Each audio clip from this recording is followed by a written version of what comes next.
Assalamualaikum warahmatullahi wabarakatuh. Selamat berjumpa kembali dengan saya. Pada kesempatan kali ini, Pak Guru berharap Anda tetap semangat dan sehat dalam menyimak setiap video pembelajaran yang dibagikan kepada Anda. Anak-anak, Pak Guru berharap sebelum Anda menyimak video pembelajaran hari ini, Anda perlu berdoa supaya bisa terkonsentrasi dan tetap fokus dalam menyimak video pembelajaran kita. Anak-anak, pada pertemuan yang ke-10 ini, materi yang akan kita bahas dengan submateri siklus hidup hewan. Indikator pencapaian menjelaskan siklus hidup pada hewan.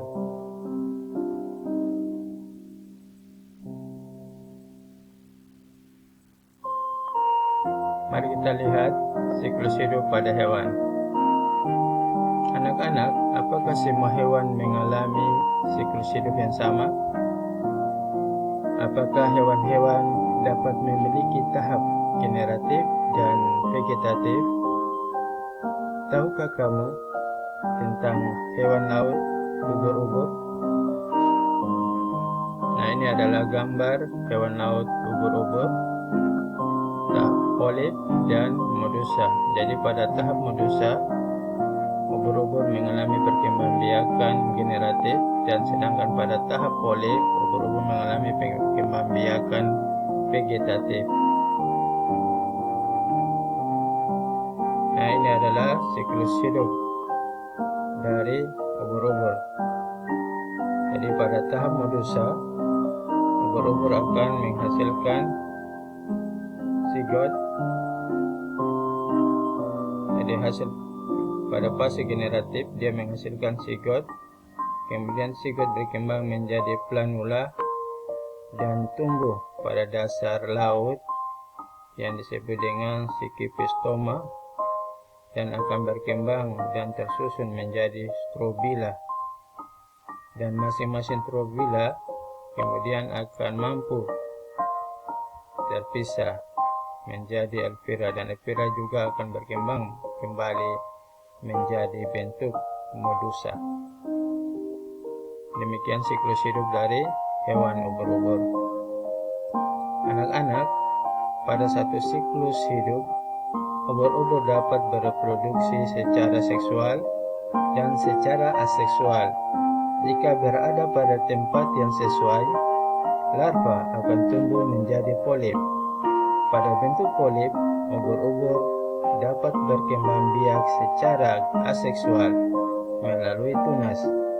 Polip akan berkembang dan tersusun atas strobilus. Polip strobilus mengalami reproduksi aseksual, yaitu dapat terlepas dan berada pada bentuk medusa kembali.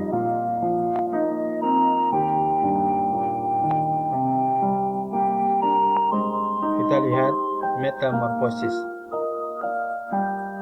Metamorfosis adalah suatu proses perkembangan biologi pada hewan yang melibatkan perubahan penampilan fisik, dan setelah kelahiran, metamorfosis dibagi ke dalam dua jenis, yakni metamorfosis sempurna dan metamorfosis tidak sempurna. Bedanya apa? Metamorfosis sempurna biasanya diawali dengan telur, lalu nimfa, pupa, dan berakhir pada imago. Sedangkan metamorfosis tidak sempurna diawali dengan telur, lalu nimfa, dan berakhir dengan imago tanpa melalui fase pupa atau kepompong. Kita perhatikan metamorfosis sempurna. Nah, ini salah satu contoh dari katak yang mengalami metamorfosis sempurna. dari telur, telur berkembang menjadi kecebong, kecebong berkembang menjadi katak muda, dan katak muda menjadi katak dewasa. Demikian metamorfosis dari katak.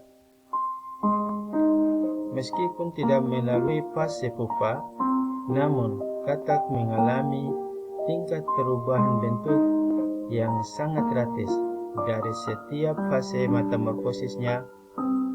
Karenanya masuk kelompok hewan yang mengalami metamorfosis sempurna. Telur yang menetas dan mengalami beberapa perubahan bentuk tubuh dalam pertumbuhannya hingga akhirnya menjadi individu dewasa. Berikut ini contohnya pada katak, kupu-kupu, lebah, nyamuk, dan lain sebagainya.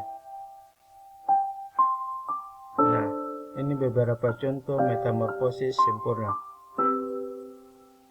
Contohnya,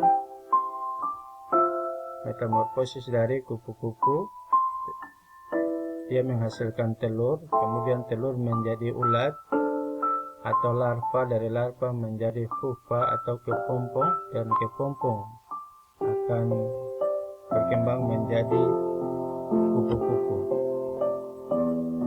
Jadi kupu-kupu, telur, ulat, kepompong, dan kembali menjadi kupu-kupu. Demikian juga lebah. Dari lebah menghasilkan telur, telur menjadi larva, larva berkembang menjadi kepompong, dan kepompong menjadi lebah kembali. Kemudian lalat. Lalat menghasilkan telur, telur berkembang menjadi belatung, belatung atau larva berkembang menjadi pupa atau dan kembali menjadi lalat. Nah, semut menghasilkan telur, dan telur akan berkembang menjadi larva, dan larva akan berkembang menjadi pupa, dan pupa kemudian berkembang menjadi semut. Kita lihat nyamuk. Nyamuk berkembang menjadi menghasilkan telur, telur berkembang menjadi larva, dan larva berkembang menjadi pupa, pupa menjadi nyamuk. Ini adalah siklus hewan-hewan yang mengalami metamorfosis sempurna. Kemudian kita simak metamorfosis tidak sempurna. Contohnya pada jengkrik, dia menghasilkan telur, dari telur kemudian berkembang menjadi nimfa, dan nimfa langsung menjadi jengkrik dewasa.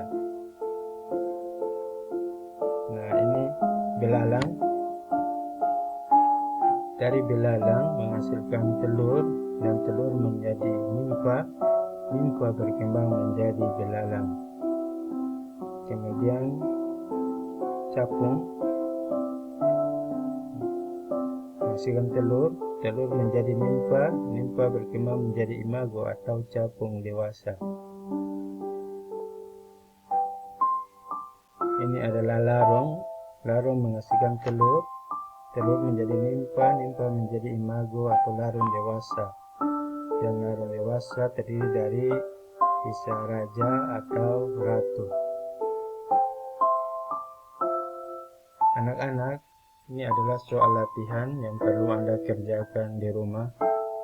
Pak Guru berharap Anda tetap semangat dalam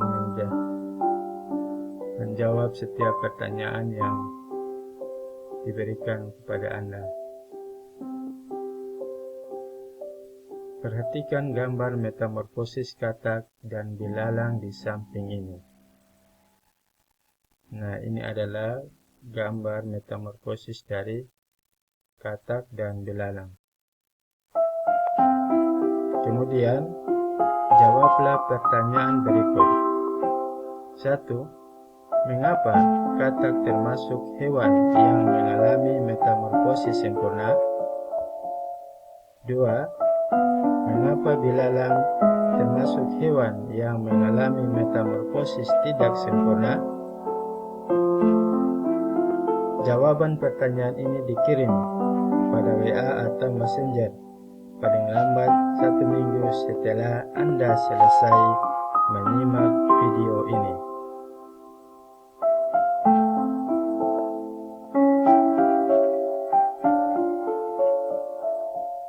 Setelah Anda selesai. Demikian pertemuan kita pada hari ini.